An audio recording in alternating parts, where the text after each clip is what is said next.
বুইড়া বয়সে এসেও কিন্তু গাইস বার্থডে পালন করতে ভুলি নাই, দেখতে দেখতে জীবনে অর্ধেকটা সময় পার করে দিছি। তো আর কিছু বলতে চাচ্ছি না, মদখোরদের অবস্থা দেখে বুঝতেই পারতেছেন আমার জন্মদিনে কি পরিমাণ মজা হয়েছে।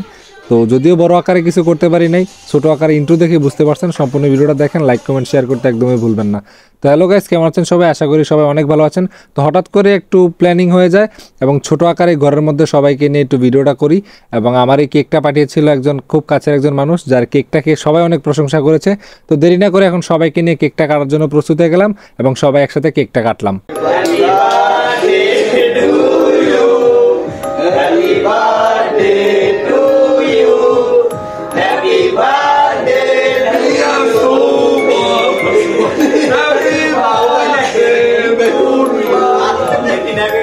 তো কেক কাটার পর সবাইকে একসাথে কেক খাইয়ে দিচ্ছিলাম। আশেপাশে বিমল, জয়, রাহুল, বিজয়, সুব্রত, সুবীর, দীপ, ভাতিজা প্রেম সবাইকে একটু একটু করে কেক খাওয়া দিচ্ছিলাম। আর সবাই একসাথে আমার কেক খাওয়ানো শুরু করছিল গাইজ।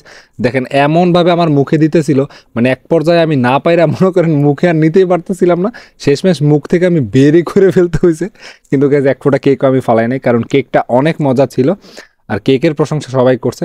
তো তারপর সবাইকে একটু একটু করে খাওয়া দিতেছিলাম। আর সবাই কেকটা খেয়ে আসলে অনেক মজা পাইছে, এটা কোনো চাপা না গাইজ, সত্যি কথা বলতেছি।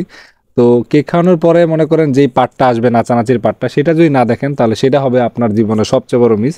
কারণ এরপরে কি পরিমাণ বিনোদন যে আমার সাথে পোলাপাইন দিতে পারে সেটা আপনারা দেখবেন। তো জয়ের কেক খাওয়াইতে গিয়া আসলে পুরা মুখটুক ভরাইয়া দিয়েছিলাম এক পর্যায়ে, বাট জয় খুব মজা করে আসলে চেটে পুটে খাইছে। তো তারপর সবাইকে কেক খাওয়ানোর পর একটু ভরানোর পালা। রাহুল দেখেন কি শুরু করছে, এই ভাতিজারে নিয়ে আসলে খুব জ্বালার মধ্যে থাকি সবসময়। তো দেখেন এবার ভাতিজারে ভরাই দিলাম। তো যাই হোক এখন নাচানাচির পার্টটা দেখেন, ভরাটা সব শেষ।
তো এতক্ষণ দেখলেন বান্দরগুলা বান্দরামি, তার কি বলবো, সবাই ভালো থাকেন, সুস্থ থাকেন, আমার জন্য দোয়া এবং প্রার্থনা করবেন। টাটা সবাইকে।